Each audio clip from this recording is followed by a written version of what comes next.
wait, Freddie Gaudreau and Anthony Angelo have been demoted to the taxi squad so that Mark Jankowski can play some more. Or not. Maybe it's a little bit more layered than that. And maybe we're now reaching the point where the Penguins finally have some welcome tough decisions on which forwards to keep using and which ones to scratch or send out. Good morning to you. Good Monday morning. I'm Dan Kovacevic of DK Pittsburgh Sports. This is Daily Shot of Penguins. Comes your way every weekday morning. I also offer up daily shots of Steelers and Pirates that I hope you'll check out. Penguins are practicing later this morning, 11 a.m. Cranberry. I'll be there for that, to cover that for DK Pittsburgh Sports. And especially in the 10 minutes leading up to the session and the first 5 minutes of the actual session, I'll be watching breathlessly to see which players come through the gate. Which ones could be making a return, which ones might have been out there a little early to do some independent skating or getting closer to returning.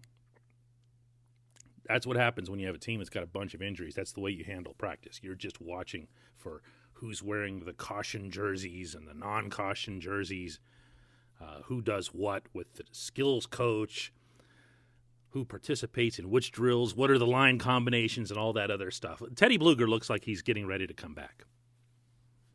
That's kind of what I'm taking from this. There are moves like the ones yesterday that really don't mean much of anything.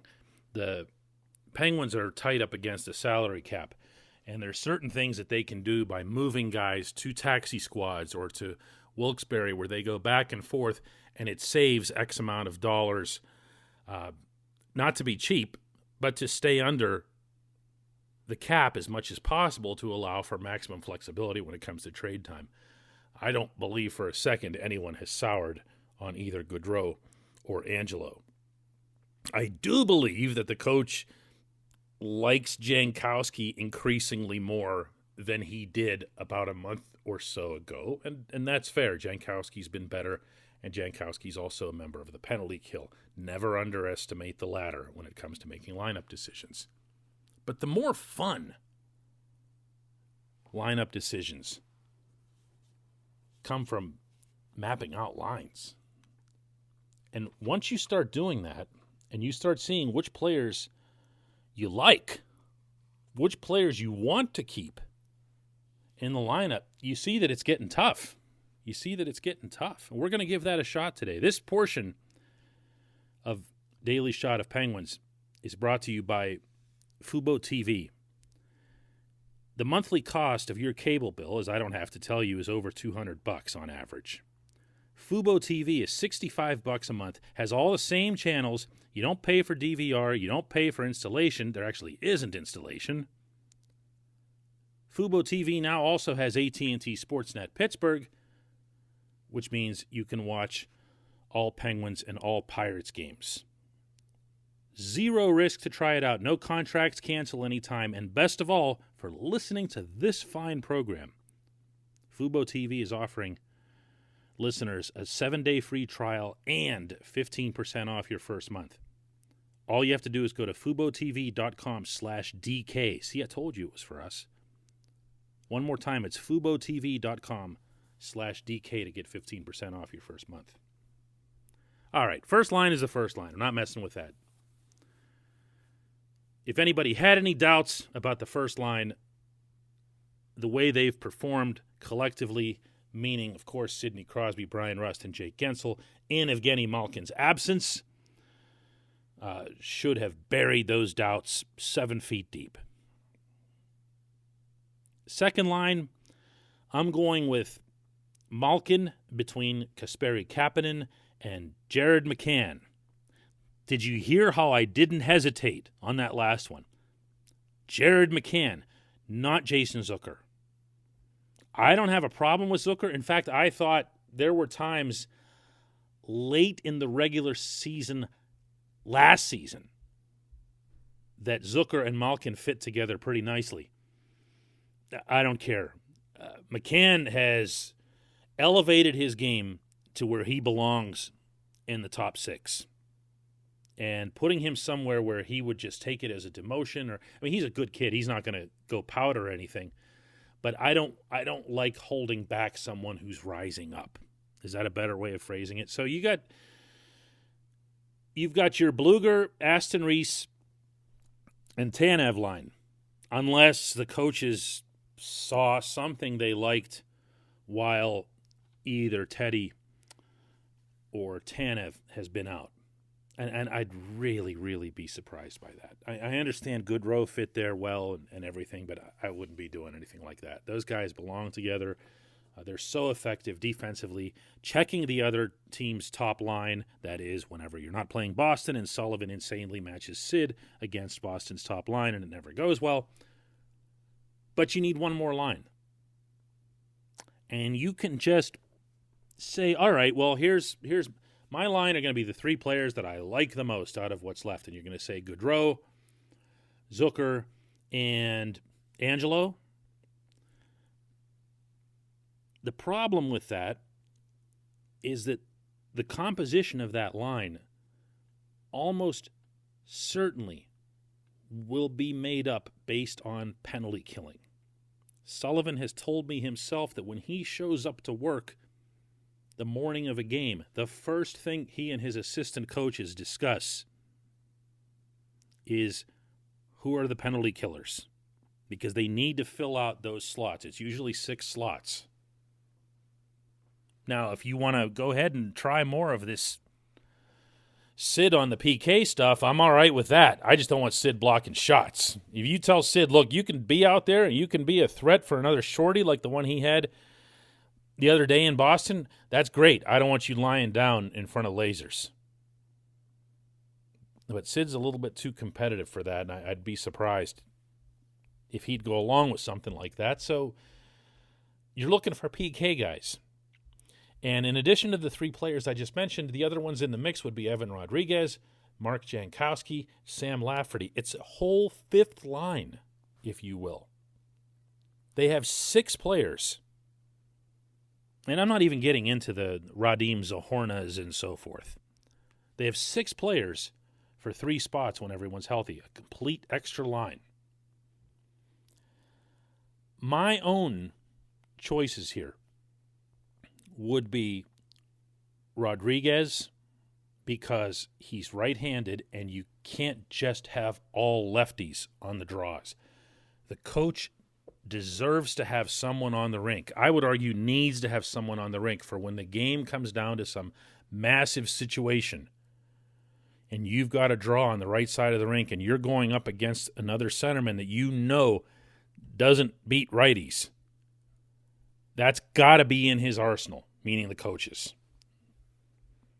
So I'll take Rodriguez as one of those 3 guys. I'll obviously take Zucker. This is an NHL top 6 winger who would be playing on either your 3rd or 4th line. So what do you got left now? You've got Angelo, Lafferty, and Freddie. Well, maybe it depends on the opponent. Maybe if you have a team that you're facing that's one of those, bigger bodied types that you want to get a little bit extra size in, you go with Angelo. If you're looking for an extra element of speed on the forecheck, you're going with Lafferty. And if you just want some Freddie, you go with Freddie. And you know what I'm going to do? For right now, I'm going with Freddie. Because I like the idea that Freddie, out of everyone I just mentioned, would probably be the one most capable of sliding up into a top 6 fill-in role. I know Rodriguez has done it, but Rodriguez is already there. And Freddie can be another centerman as well if you need that. Whereas Angelo and Lafferty don't offer that. Wait, did I forget Jankowski completely? Oh, no! How did that happen? When we come back, just one question.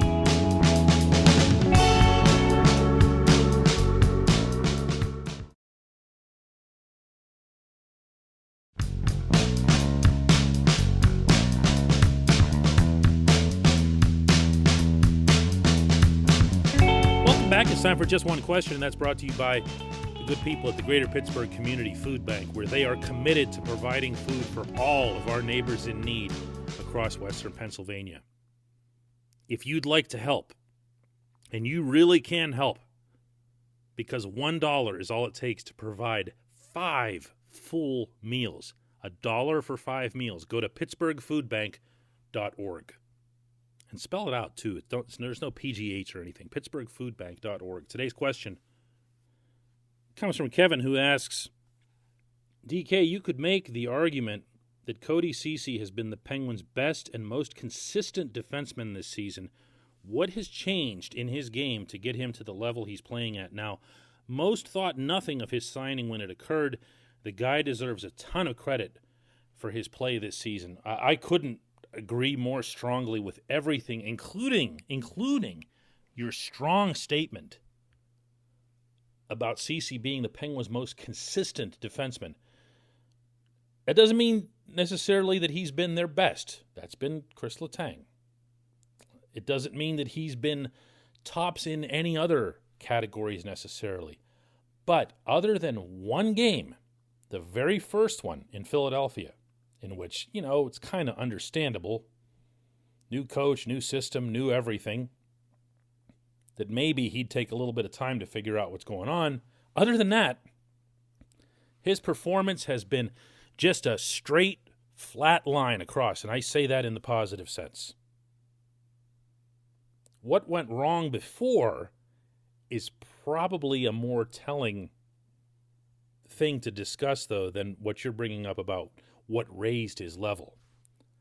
He was drafted in Ottawa 15th overall, and he was part of that Senators team that reached the Eastern Conference Final against the Penguins, you'll recall, the one that Chris Kunitz eliminated with the double OT goal in Game 7. And he was a good player for those Senators. And they saw his future as being pretty bright. He didn't disappoint anybody when he first came up with that team. It was only after that the Senators took it too far. They almost immediately thrust him into a top pairing role where he was their main matchup guy. He was logging 23, 24 minutes, and a lot of stuff got exposed very, very quickly. And he didn't handle it particularly well, and it ended up slowing him down. So he goes to Toronto, where unless you're Matt Sundin, Boreas Salming, Doug Gilmour, or now Austin Matthews, you stink. I mean, that's just how it is in Toronto. You are just no good. And they tore him apart. And the analytics community was especially tough on him. And in a place like Toronto, unlike most places, that'll mean something. You will take the ice thinking to yourself about what you're about to do wrong, instead of just having fun and confidence in your game and playing the way you know how. So Ceci comes to Pittsburgh, and like you said in your question, most thought nothing of it. I wouldn't go that far. There was some people paying attention to it, but not a ton. What you did see was the certain people in the analytics community discussing it as if, oh no, Jim Rutherford is ignoring analytics again or something to that effect, and he's going to bring in another Jack Johnson. And then Ceci goes out and plays hockey, and then he plays it extremely well. And even his advanced analytics were on the rise. Why? I've asked him, and he's not the most... He seems like a pretty decent guy, just judging from the Zoom calls, which is all the interaction that we get these days. But he's not the guy that's going to go, well, I'm feeling super awesomely great right now, and this is why. He won't do that, but he'll just say, I'm playing my game. I really appreciate the setting, the surroundings, my teammates. The system is a good fit, everything. He'll say those kinds of things. And you know what? That's actually kind of what it looks like. That's probably the best analysis you're going to get. He doesn't overdo anything. Even when you see him join the play, as he did when he scored his goal in Boston over the weekend, it's responsible. He's not losing his mind. He's not leading the rush or creating his own breakaways like his partner is capable of doing, meaning, of course, Mike Matheson. But he stays within himself. And sometimes you have to do that. Defense is the toughest position to learn in the NHL. You hear that from everybody, but you especially hear it from scouts when they talk about the transition from the top minor league level, that being the AHL, and getting into the NHL. It is such a leap for a defenseman because they will never have faced anything close to the challenges that they're about to face in terms of the speed coming at them, the speed of the game. There's no way to prepare for that. You can't manufacture it. The AHL doesn't do that. And it's possible that it took him a little while to figure out who he is, what he wants to be, and he's okay with staying at home for the most part, but also joining the rush responsibly. He is a Mike Sullivan defenseman. In Pittsburgh, that's high praise. He is a Mike Sullivan defenseman. He's also a free agent after this coming season. And man, if that isn't one of Ron Hextall's top priorities to make sure that guy sticks around here, I can't imagine what is. Thanks for the question so much. We will have another Daily Shot of Penguins.